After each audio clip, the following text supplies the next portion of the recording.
Well, that's a very striking colour scheme.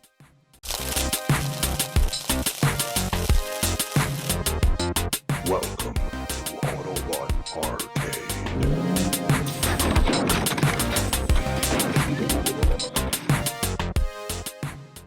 Hey guys, welcome back to the channel. Autobot Arcade here, bringing you another Transformers review. This time it's the Transformers Studio Series Concept Art Widow. But before we do, don't forget to follow us on Instagram and Facebook at Autobot Arcade and Autobot Arcade Reviews. But without further ado, let's get into this review.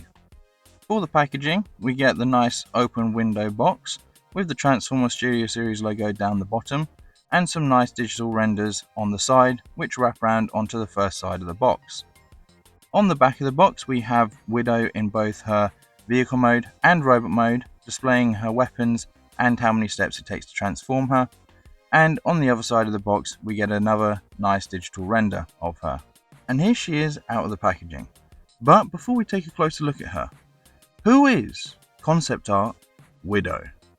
KSI Widow, originally referred to as Widowmaker, is a drone created by KSI, Kinetic Solutions Incorporated, in Transformers Age of Extinction. She was created with Transformium, a material salvaged from dead Transformers. However, she joins Galvatron when he wakes up and takes control of all the KSI drones. Ultimately, her character was never used in the final film, and all we saw was the vehicle she would have used, in only a few short scenes, and she was left as concept art until this figure was made using that art, but with its own spin on the design. And here she is. We're getting straight in for a closer look, and she aesthetically looks awesome and very menacing and evil. She has absolutely no backpack, not counting the vehicle doors, which I think actually look very cool on her. First up though, looking at her legs, and there is some really nice engineering here. I don't know if any of you remember the Transformers Prime Vehicon, but much like that figure, the whole top of that vehicle, it completely folds up, leaving little to no kibble in the robot mode, which is awesome. But looking at her generally, she is mainly orange with some dark greys and then some silver and bronze paint in there, which just really works on her and makes me wish we actually got to see her like this in the movie. She has these nice spikes on her arms that really help with the evil look, and all throughout she has plenty of panel lines and sculpted detail, and in my opinion it's what I loved about the earlier character designs. From this movie on, they were too clean, but as this is Hasbro's own variant on the concept design, I think them going for this look really works. And just looking at that original design, and we can see just how different she is. She's a lot slimmer and smaller with a red colour scheme, and she also has a tail.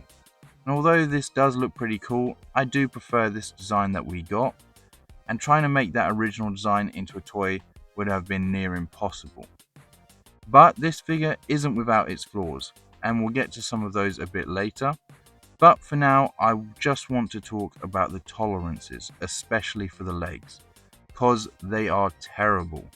They flop all over the place, and if I shake her, you can see they just swing, and trying to pose her can be difficult when she just collapses over. And for a brand new mold, this just isn't that great. The head though looks great, with these awesome looking dreads and the menacing looking silver faceplate. There's some orange on the back and some reddy orange for the eyes, and moving down to the chest and legs, up close you can really see all those nice sculpted panels that break her up and make her look like a real Transformer. Overall this mode has its problems, but when you just have her standing, no matter how you look at her, she looks scary and mean, and I know I wouldn't want to fight her. Inside the packaging, as usual, we get the instruction manual. And as for accessories, we get these two things. These are Widow's guns.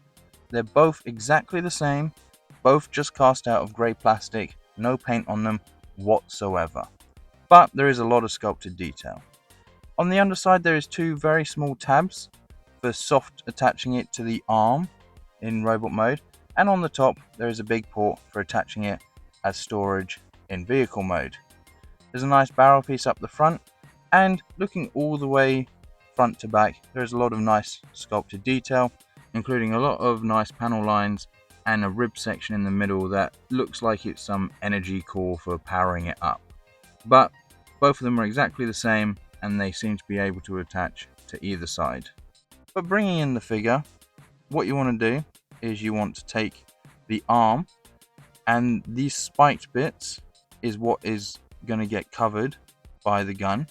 There's two very small little holes on the sides of the arms that the soft tabs will attach into, just like so. And when they are on, they do look very nice, and they do look like they've formed right out of the arm, which is a transformer. It really should look like it's just come right out of the arm. And when you get her posed all up, she looks like she could take on anyone. For articulation, it is a bit limited, but the head can look left and right. There is a bit of up and down movement. The shoulders can go up, go back, and go forwards. There's a swivel at the upper arm and a single jointed elbow. There is no waist articulation. The legs can only go out this far because of the panel on the side, but also, as I said earlier, they are very weak and floppy. They can go back this far, forwards this far, but again, it doesn't hold. There is a swivel at the upper leg and a single jointed knee. No ankle tilt, but due to transformation, there is a little bit of toe movement.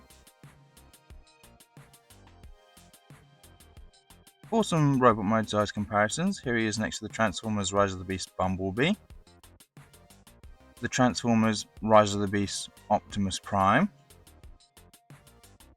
the Gamer Edition Ratchet, the G1 Commander Class Optimus Prime, the New Age Optimus Prime, the Marvel Legends Sam Wilson Captain America, and finally the Star Wars Black Series Shaak-Ti. But without further ado, let's get down to transformation.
And here we have her in her vehicle form. And this thing looks clean, and just like the real thing. Obviously she is mainly orange with some nice tinted windows, and she has some silver at the front for the headlights, and even has a small McLaren logo at the front, so she is officially licensed. She has some dark grey for the grille, as well as the side vents and some more grey at the back, with the McLaren name sculpted at the back with some silver paint on it. There is some more silver up on the back window and even a sculpted fuel cap on the side. And the underside is looking pretty clean as well. And taking a closer look at the wheels, they are also painted in that same silver. And they are all pinned on, so she has no problems racing down the Autobots in a chase. Bringing in the accessories, what you want to do is you want to lift up the entire roof of the vehicle, and then using these pegs on the top of the guns, they go into the ports in the back of the legs, just like so. I do think it's a pretty good way to store them, but it's not the easiest to get to. Removing that roof is quite difficult, and then you have to put it back down, so anytime you want to get them out, you have to lift it up again. But when you do manage to close it all up, it is completely seamless, and you can't tell that there's any weapons going on here. And if you look at it from the back, you can just about see them, and it looks like it's part of the engine inside or something, which is pretty cool. For some vehicle mode size comparisons, here he is next to the Transformers Rise of the Beast Bumblebee, the Transformers Rise of the Beast Optimus Prime, the Gamer Edition Ratchet, the G1 Commander Class Optimus Prime, the New Age Optimus Prime, the Marvel Legends Sam Wilson Captain America, and finally the Star Wars Black Series Shaq T.